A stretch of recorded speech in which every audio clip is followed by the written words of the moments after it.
Hi, everyone. Thank you for being connected to this English class. Today I'm going to talk about the crisis that is happening about the pandemic, the coronavirus. I'm going to give several classes focusing on the different aspects that this virus is affecting everyone. Today I'm going to talk about the fear and the fear, sorry, the fear to the pandemic itself, to the virus, and then we will talk about the fear of economy, about the consequence on the couples and the people living on the same place. I will try to cover as much aspect as possible regarding the pandemic. So right now, let's talk about the COVID-19 itself and the fear that we have. It's completely normal to be afraid of getting the sickness. One thing that I want to be very clear is that there are some people over there thinking that the pandemic is not real, that it's not happening, that it's not important. And we have to be very real. We have to be aware and take consciousness that it's happening, it is real. There is a lot of people dying, and we cannot say, oh, nothing happened, it doesn't matter. No, it's totally real. There are some people saying, do you know anyone that has coronavirus yourself? Someone that is very close to you? And people are trying to invent that this is not real. Hey, tell that to the thousands of people or families that somebody died around. My grandmother's sister died in Spain of coronavirus. So it's completely real, and we have to accept that. We have to stop dreaming that this is the government lying to ourselves. No, that is completely real. It is happening, and we have to face it. We have to learn to face it. So it's completely normal that we have fear to getting sick, and if we get sick, that we can pass it to our family or your children, and even more that you could have any kind of complication, like the complication in the lungs, in the breathing, and all of that, and of course the risk of getting so sick that you might die. So all of that is in there. To understand the emotional pressure and what we are feeling inside, we have to talk a little bit about fear. So let's do that. I like to say, to explain you, that I'm teaching from my house, and because of that, I'm in my living room, and it's really hot in here because it's summer in Mexico, and that's the reason why I can stop sweating. So that's what I have. If I open the window, you will hear a lot of noise from the street. So let's go back to fear. Every time that we feel afraid, we don't like it. Can you recognize yourself in that? It's not super happy to be afraid. No, it's a disgusting feeling. So one of the typical things that everyone does when we feel bad is we're trying to find one solution, a solution in our mind, and a solution that is meant to cover that fear, to prevent it to not feel that fear anymore. And that is completely normal. As I said, mostly everyone does it unless they know how to deal with fear. And even though most of the time is the first reaction that we all have. What's the thing here? Fear, it's about not knowing. Fear is not something completely bad or evil. I will explain a little bit more of that later. But fear, it's always regarding to, I don't know what's going to happen. I don't know if I'm gonna lose all my money. I don't know if I'm gonna lose my company, my job, if I'm gonna lose my lover. I don't know what is gonna happen. That is where fear comes from. So often I like to explain the fear like a very big door that we have just in front of us. The door is completely closed, and it's a huge door. And there is no way to see or to guess what is behind the door. It's completely impossible. Try to contemplate that possibility. You have a door so much bigger than you, and you have no single idea what could be behind that door. Can you realize that you start to imagine what could be on the other side? You start to try to find security on, oh no, everything is going to be okay. On the other side, it will be safe. And you start to imagine what could be on the other side. Truth is, you have no idea. Every single thought of what could be behind that door is a fantasy. You are imagining it. It's not real. You don't know what is going to be behind. Breathe. Now, I'm going to bring into a very specific example. I think that at some point in our life, everyone will have faced an economic insecurity, maybe right now. And what is one of the typical things that we do? We go to bed, we try to sleep. Of course, we cannot because we are afraid. And in bed, we start to fantasize. Oh, I'm going to get that amount from my job. My sister owns me that other amount, and I could borrow that from that other person. And you start to do all your math in your mind, in your bed. What is funnier is that when you do that on the bed, you even have an excess of money. You could even go on vacation, right? But what's the next thing that you do? You do your numbers, everything seems to be okay. And 1 second later, you are doing again the math. What happens if your system doesn't return you what she owns you? Or what happens if you lose your job? And you start to do all the possibilities, just trying to feel secure. And when you are done, you do it again and again and again, and you are stuck in there. Do you understand? Breathe. Every time that fear hits you, you try to fantasize and to lie to yourself. You have a problem with your lover, and you start to be afraid that your lover could drop you, and you start to think, oh no, that will never happen. My lover will never cheat on me. That is completely impossible. And you are just lying to yourself. I'm not meaning that your lover is cheating on you. I don't know your lover, right? I mean the game that we play, the lies that we tell to ourselves because we don't like to handle and face fears. Breathe.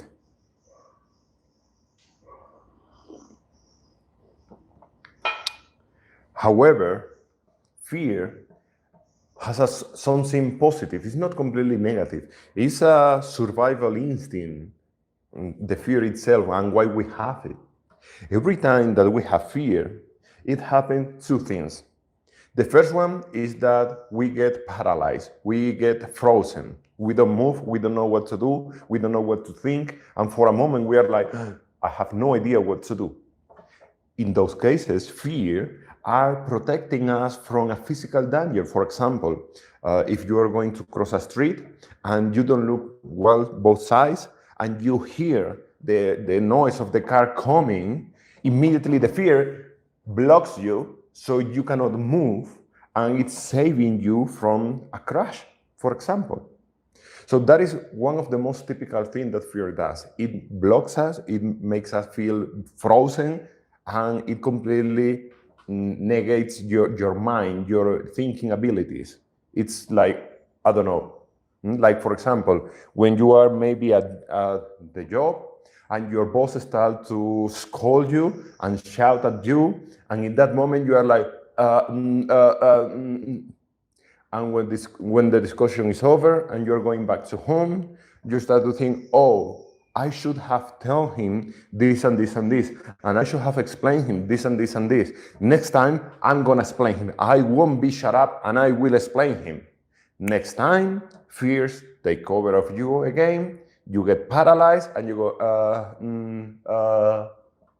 and it happens so often. That is one of the bad consequences of fear. In the good side, it protects you, because we have to also be honest with ourselves.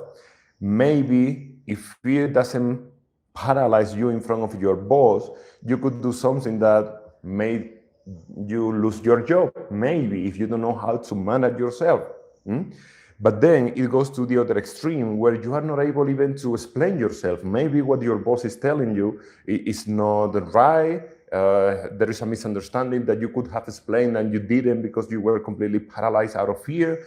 I mean, that is the negative side.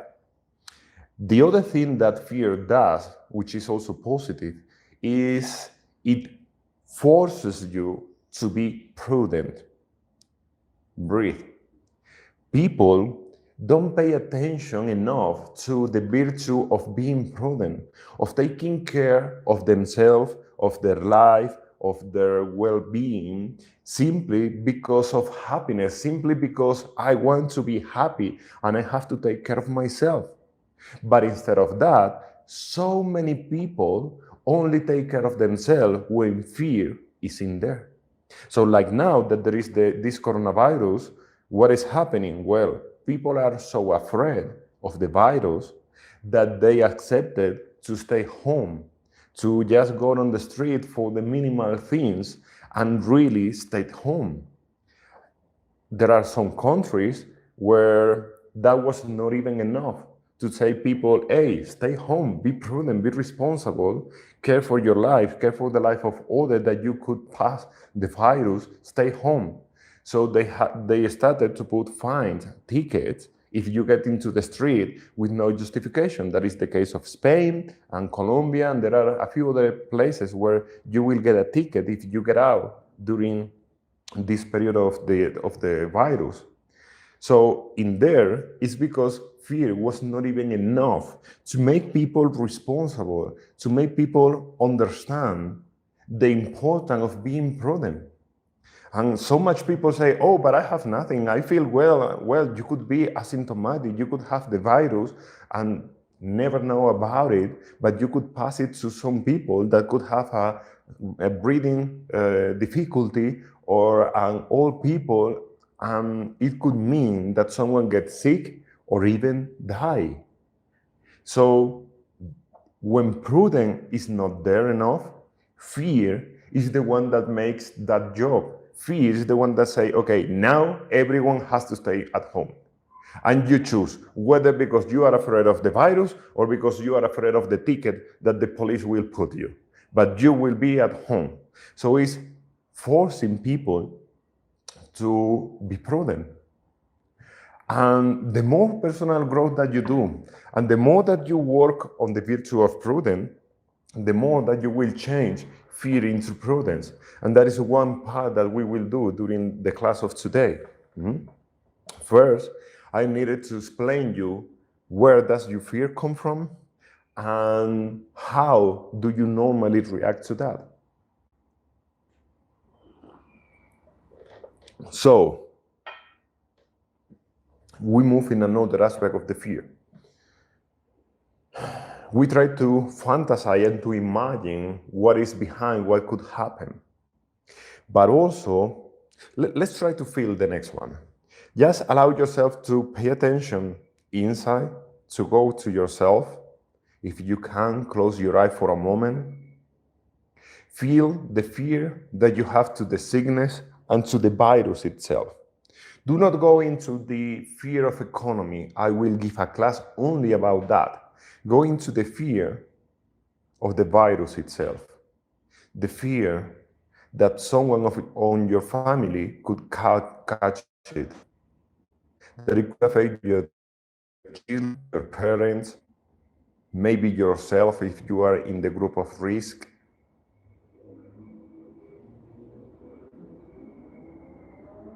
Be in contact with that fear.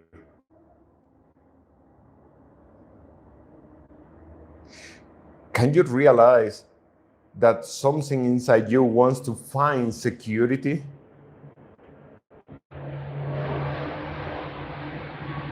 Take a deep breath and come back here. fear make us feel insecure. And in that moment, we need so much to feel secure that is the reason why we start to lie to ourselves, to create all those illusions and fantasies. It's just because I want to feel secure. I want to find 100% guarantee that I will not get sick, that my family won't get sick, that no one that I know will die, that it won't affect my economy, that it won't affect my relationship. I want 100% guarantee that this is not gonna happen. Can you feel? Can you be honest to yourself and realize that this is what you're looking for? Good. The bad news is that it is completely impossible. Breathe. There is absolutely no way of having guarantees that everything is going to be okay. There is no way. Because there is no way to knowing what is going to happen. There is no way to be completely secure unless you close completely your house for 1 month or 2 months with enough food and you don't ever go back.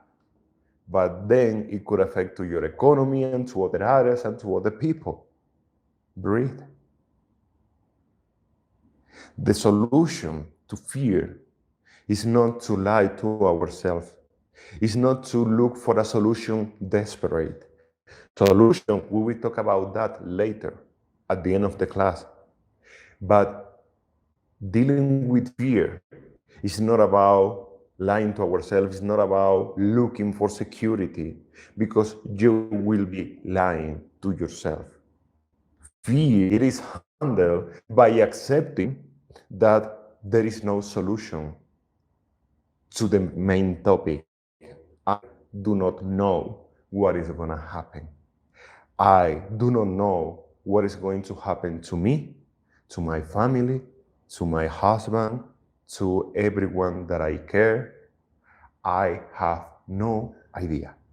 And I have no way to have a complete guarantee. I have a way to increase the possibility of being healthy, everyone. That is prudence. But there is absolutely no way to feel completely secure. Breathe.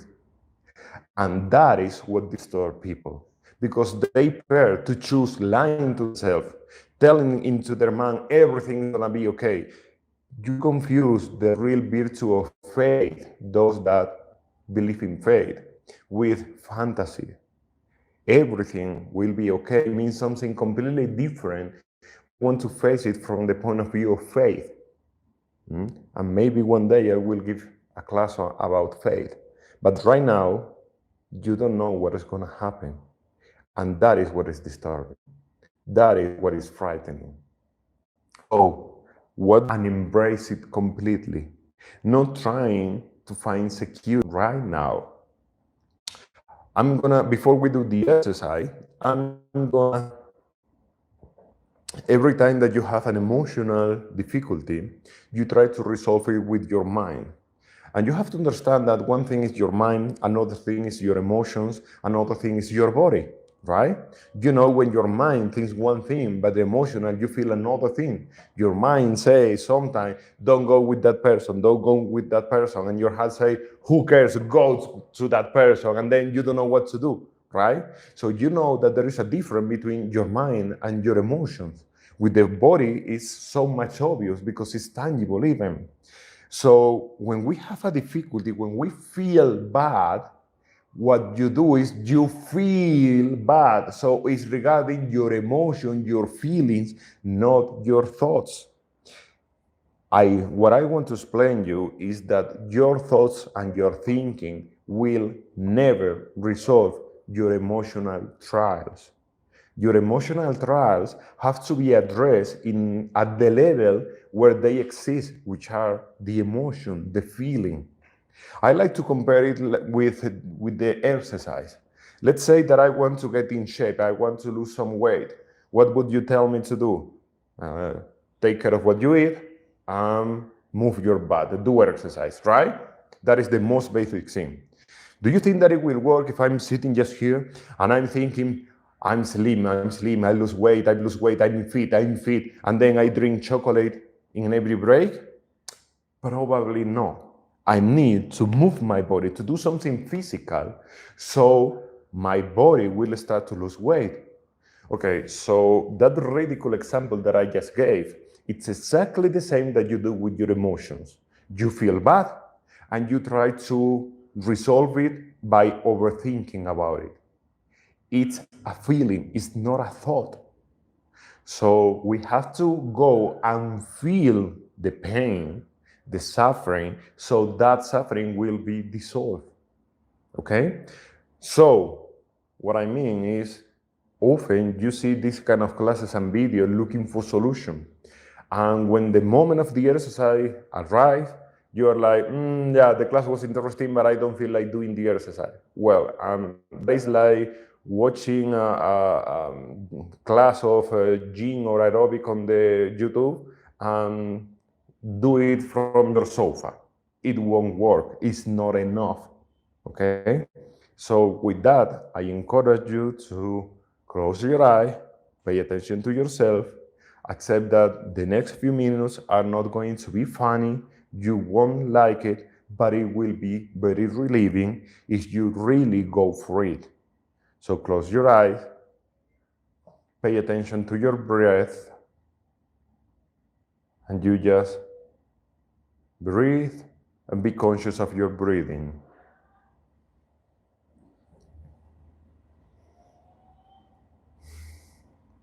Allow yourself to feel now, to connect with the fear to the coronavirus, to the sickness, the fear of catching it yourself, or that someone could pass it to you if you have family or you live with someone that is going out to work, or sometimes they are not respecting the stay home. The fear to pass it to your children, your parents. Connect with the fear of the virus itself. You might realize that in your mind you're trying to find solutions, you're trying to run away from the fear. Just remain in touch with the fear itself. Do not allow yourself to go into those fantasies or to run away from fear. Instead of that, imagine that you sit on that fear. And the only thing that you have to do is breathe and feel the fear. Be conscious of your fear and just remain there. I surrender and I accept that I'm afraid.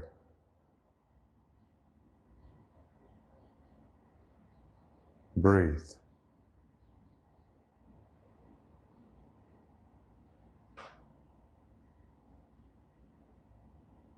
Allow yourself to feel fear.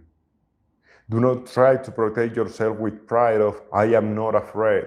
That is lying to yourself. At some point, at some level, you have some kind of fear and anxiety regarding the coronavirus. Allow yourself to feel that fear.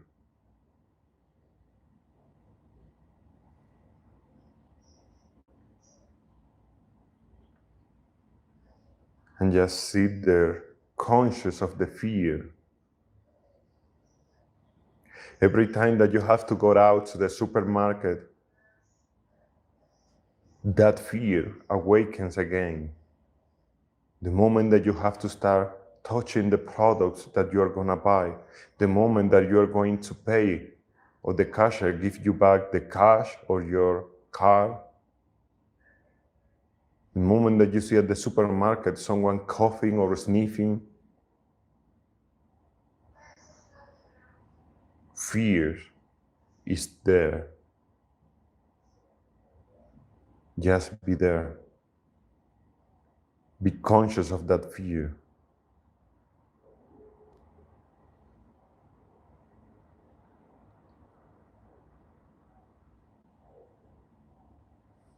Take a breath there. And now I want you to be aware of how much are you looking for security?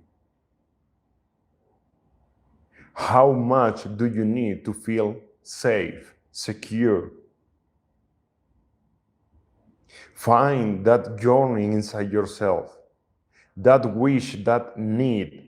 I want to feel safe. I want to know my people is safe. I want to feel secure. Find it. Find that voice that shouts inside you. I need to feel secure. I need to protect my people, my loved ones.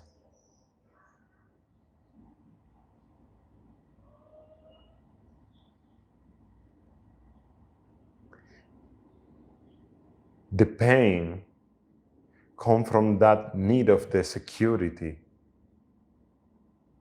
The pain comes from the misunderstanding that you could even reach it at some point. Mourn that desire. I know that it's heartbreaking, but it's the truth. There is no way to find an absolute security. Mourn it. It doesn't mean that you will become careless. Of course not. It doesn't mean that you will become imprudent. Of course we won't. What we want to mourn is the need of security, the need of feeling safe and protected by feeling it.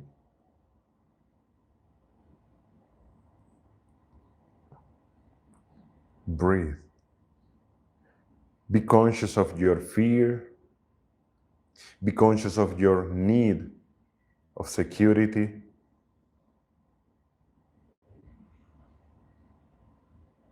Just remain there. Become fear into your best friend. Be close to your fears.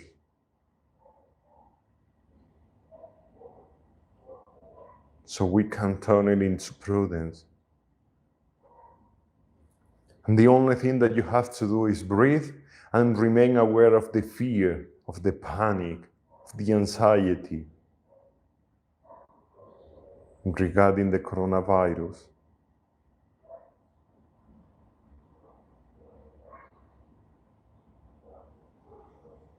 Just remain there.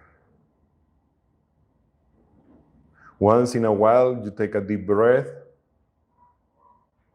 and you continue feeling and embracing, being aware of your fear.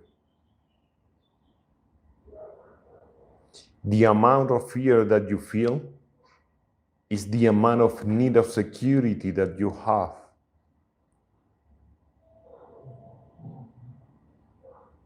Breathe.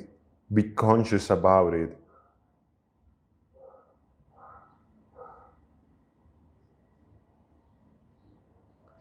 That fear and that insecurity, it is not caused by the coronavirus. That fear and insecurity has always been there. And the actual pandemic, it's only showing what was already inside you. But it was there already. So by feeling it and becoming aware of it, you will dissolve it, not only for the coronavirus, but for your life after this crisis. Remain there. Conscious of your fears, conscious of your need of security. Mourn the need of security. Accept to lose. Accept the truth. I will never have absolute security. Not for me, not for my loved ones. Mourn. Breathe.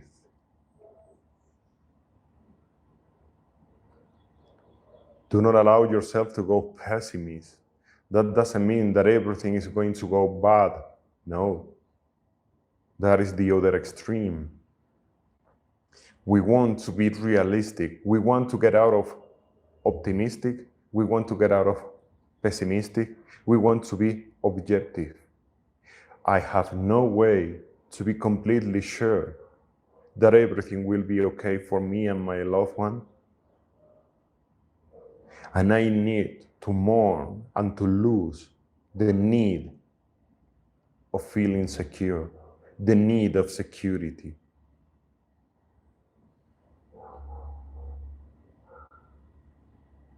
So I will stop lying to myself, inventing fantasies, creating false hopes.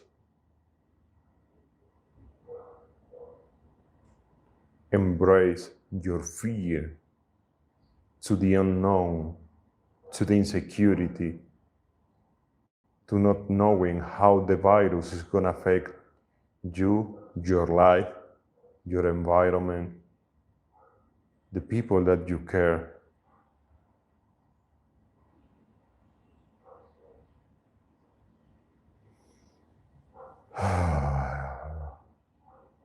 Good. Just a few more seconds in there. Try to go even deeper on that fear.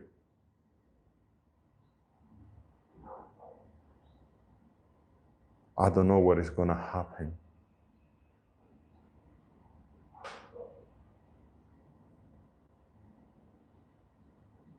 Breathe.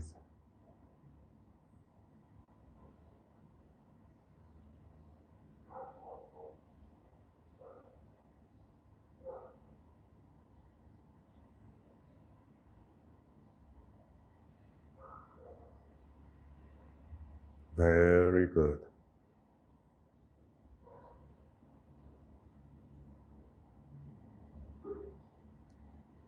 Surrender to the crisis, surrender to the virus. It is happening. I accept the coronavirus is happening. I surrender. Stop fighting against it.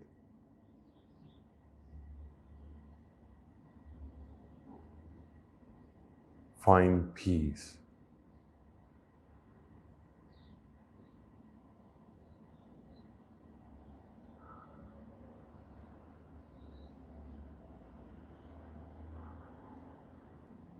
Yeah. Take a deep breath. Now you allow yourself to come back, opening your eyes, and we're going to take what we call a vocal breath, which means that you're gonna inhale, and with the exhalation, you will do this sound. You have to hear your own voice. So let's do it together. And a second vocal breath.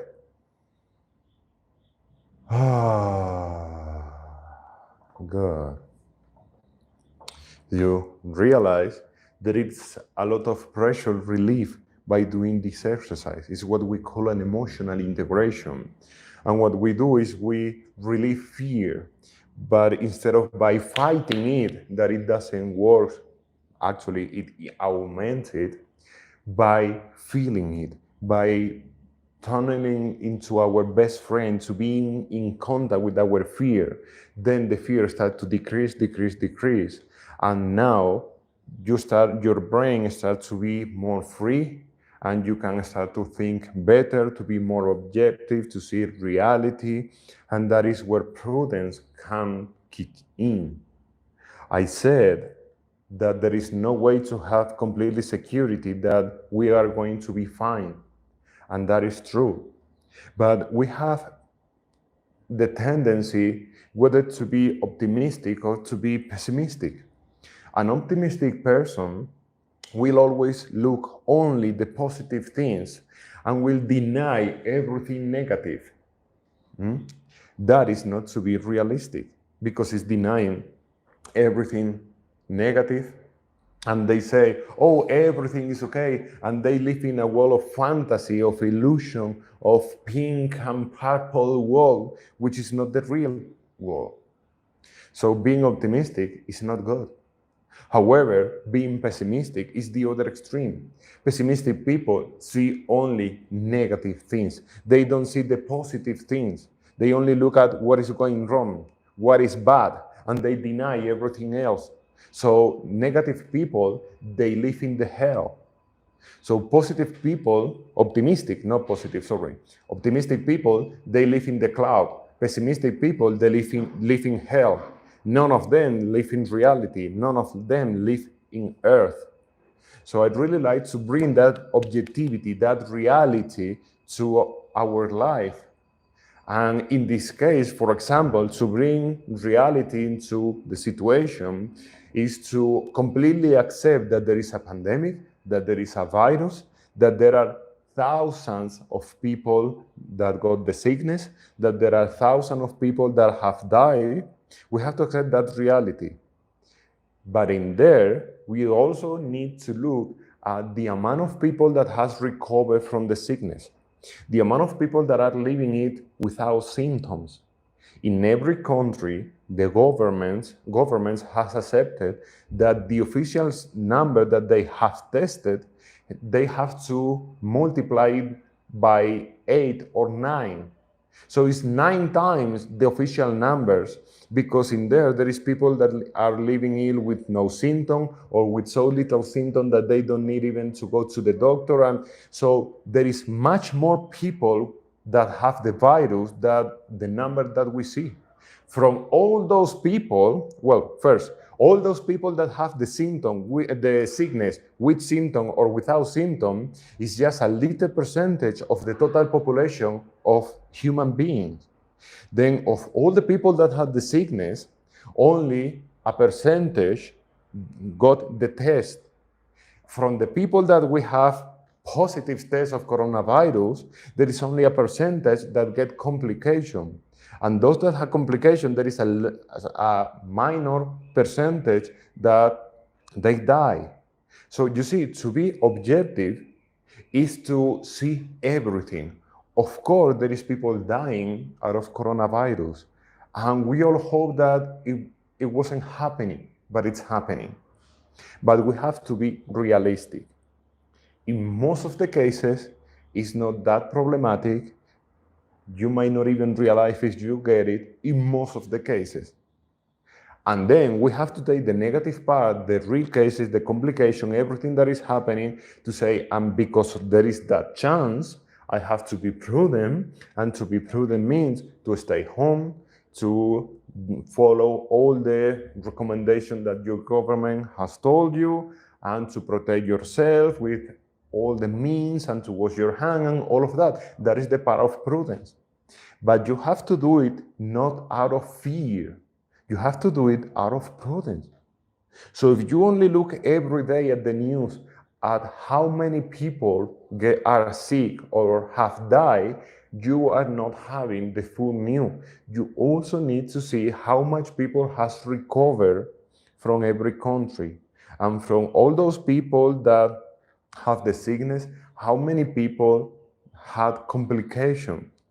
Because otherwise, you are being pessimistic, and that is not good for you. That will add drama on the situation that you are feeling. So the best thing that we can do is every time that fear awakens in you, do this exercise, do emotional integration about it. You can do it again with the video or by your own if you can make it, if you know how to do it by yourself. You sit on that fear and you don't allow any excuse or thinking to get out of that fear. No, I am afraid, I'm gonna accept it, and I'm gonna sit here until that fear disappears. And then you bring back objectivity. This is reality, this is what's going on, this is the negative, this is the positive. Okay, now I have a full picture of everything. Okay, now how can I be prudent in all of this? Okay? Of course, because we just did a little practice, you might need to do it again because fear is going to awaken again. But the more that you start to do it, the more that you will be acquainted with fear. I like to say, I've been saying this for many, many, many years. Actually, almost since I started teaching many years ago, that the solution to insecurity is to stop looking for security, is to accept that insecurity is your new security.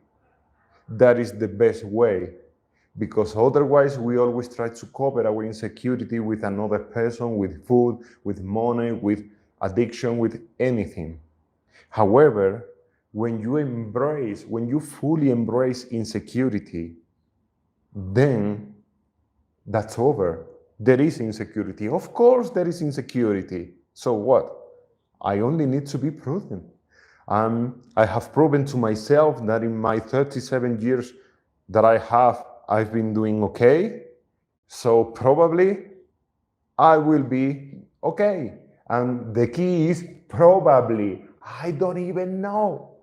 But I'm not even worried about it because I fully embrace my insecurity. I do not try to compensate in any way. And I'm extremely prudent in all the aspects of my life. So stop trying to find security outside yourself. Embrace insecurity. Become insecurity in your security. Be so comfortable in your insecurity that it won't be painful anymore. And I know that in the mind sounds completely crazy, but give it a few minutes of thoughts about it. Just contemplate. Think in the age that you have been trying to find security so often. Every time that something goes wrong, you're trying to find security. And you always end up creating false hope, lying to yourself, lying to your family. That is what you are going to keep doing for the rest of your life. However, if you accept fully your insecurity, that's over. Okay? Good. Take a deep breath. Thank you, everyone. And we see each other in the next class. Bye-bye.